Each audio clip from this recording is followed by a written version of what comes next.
आपली आषाढी 25 तारखे, बरोबर आहे का तारीख? नाही माझी गडबड व्हायची. 25 तारखेला आषाढी आहे. एक राज्याचा कृषी मंत्री म्हणून मी तुम्हाला प्रामाणिकपणे सांगतो, एक शेतकऱ्याचं हे कर्तव्य आहे. जे आपण आपल्या मुख्यमंत्र्यांनी आपल्यासाठी ज्या काही चांगल्या गोष्टी केल्यात हे आपण लोकांपर्यंत, जनतेपर्यंत, खाली तळागाळात ह्या योजना पोहोचल्या पाहिजे. आज रक्कम तुम्हाला माहित आहे, 56 लाख शेतकरी, 56 लाखापेक्षा जास्त शेतकरी. आणि रक्कम किती आहे? रक्कम देवाभाऊंनी आपण पाठीमागे रक्कम होती 36,585 कोटी रक्कम होती. परत आपण तुमच्या सर्वच प्रतिनिधी, महायुतीचे प्रतिनिधी असतील, सगळ्यांनी विनंती केली, सगळ्या शेतकऱ्यांनी विनंती केली, तुमच्या मोर्चाच्या प्रतिनिधी विनंती केली आणि भाऊंनी त्या 2 अटी कॅन्सल केल्यानंतर ती रक्कम किती झाली? ती रक्कम झाली 40,585 कोटी. एवढी ऐतिहासिक आपल्या शेतकऱ्याला मदत करणारा हा आपला नेता आहे. त्यामुळे त्याचं अभिनंदन, त्याचं ऋण हे आपण सगळ्यांनी व्यक्त केलं पाहिजे बाबा. शेवटी एक गोष्ट केली, जी माणसं आपल्यासाठी काम करतात, आपल्याला मदत करतात, सहकार्य करतात, त्यांचं ऋण हे व्यक्त केलं पाहिजे. आपण शेवटी तुम्हाला मी सांगतो, आपण शेतकरी आहोत. आपल्याला माहित आहे की डॉक्टर पंजाबराव देशमुखांच्या नावानं आपण पीक कर्ज घेतो, शेतकरी पीक कर्ज घेतो. त्यामध्ये सरकार आपल्याला मदत करतं, व्याज सवलत देतं. ती काय रक्कम थोडी असते का रे? त्यातनं ती रक्कम किती आहे त्याचा आपण कधी विचार केलाय का? बंधूंनो, ती सुद्धा रक्कम कितीतरी, मला वाटतं आजचा हिशोब केला तर 400-500 कोटीच्या वर रक्कम आहे. दुसरं आपल्या सर्वांना माहित आहे, शेतकऱ्यांची मागणी वीज माफीच्या बाबतीत मागाशी कुठे साहेबांनी सांगितलं की पूर्वी विजेची काम, आपलं चव्हाण साहेबांनी सांगितलं. आपल्या राज्यामध्ये तुम्हाला सर्वांना माहित आहे की मुख्यमंत्री बळीराजा जी मोफत वीज आहे या बाबतीमध्ये देवाभाऊंनी आपल्याला किती मदत केली माहित आहे तुम्हाला? आपण कधी विचार करत नाही की आपल्या 7.5 हॉर्सपॉवर पर्यंत जो आपला पंप आहे त्याच्या आत असणाऱ्या पंपाला आता प्रत्येक वर्षी बजेटमधनं या महायुतीच्या सरकारनं देवेंद्र भाऊंनी 25,000 कोटी रुपयाची प्रत्येक वर्षी मदत या राज्यामध्ये भाऊंनी केलेली आहे. कशाला म्हणतात? किती वाजवता येईल, लोकांना किती सांगता येईल?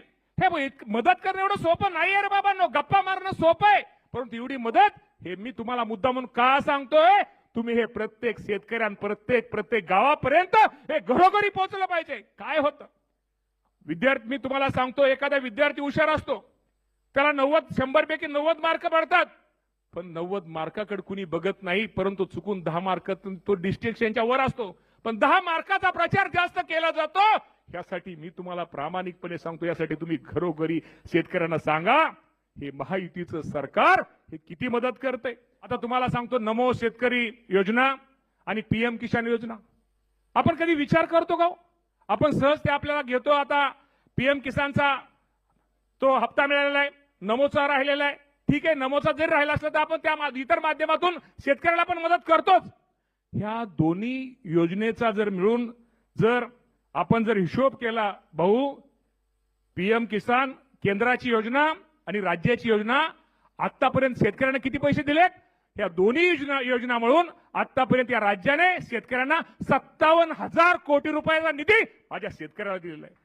मी सांगायचं तात्पर्य आहे की हे लोकांना सांगितलं पाहिजे, हे लोकांना समजलं पाहिजे. शेवटी हे राज्य आहे, हे तिन्ही नेते हे शेतकऱ्यांचं हित साधणारे नेते, शेतकऱ्यांचं प्रश्न समजणारे नेते. त्यामुळे आपण ह्या गोष्टीमध्ये निश्चित प्रकारे कुठेतरी कमी पडतोय, सांगायला कमी पडतोय, काम करून आपण वाजवायला कमी पडतोय. आणि काही लोक काम न करता सुद्धा फक्त पेपरबाजी आणि कुठेतरी टीव्ही समोर, मीडिया समोर येऊन कुठेतरी आपल्या सरकारच्या बाबतीमध्ये शेतकऱ्यांमध्ये कुठेतरी चुकीचं असं हे पसरवतात.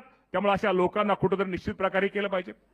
आपल्याला माहिती आहे, आपण महिलांना शेतकरी दर्जा दिला, त्याचप्रमाणे आपण पशुपालकांना आपले ते पण आहेत, त्यांना शेतकऱ्याचा दर्जा दिला. आपण मच्छीमारांना सुद्धा शेतकऱ्याचा दर्जा भाऊ तुम्ही दिला.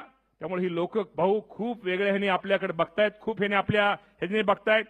त्याचप्रमाणे तुम्हाला मी सांगतो, आता बाकीच्या गोष्टीमध्ये न सांगता कालच एक निर्णय आपल्या सर्वांना माहिती आहे की खूप मोठा निर्णय देवेंद्र भाऊ आणि आपल्या महायुतीच्या सरकारनं घेतलेला आहे. आज खरं तर आमचे रावल साहेब इथं नाही आहेत की तुम्हाला मी सांगतो की जे आपलं पालघरमधलं दापचेरी आहे तिथं आंतरराष्ट्रीय दर्जाचा कृषी बाजार उभारण्यात देवाभाऊच्या नेतृत्वाखाली उभारण्यात येणार आहे.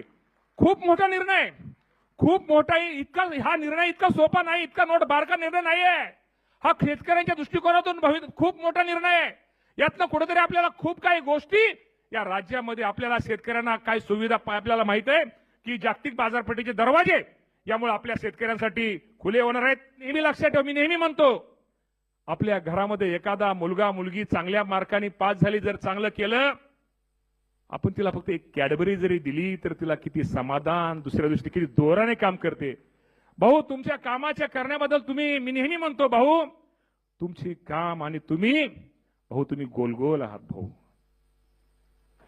तुमची कामाची पद्धत खरंच वेगळी आहे भाऊ. मेसी माणसं तुम्हाला मी सांगतो, तुम्ही सर्व क्षेत्रामध्ये नुसतं कृषी नाही,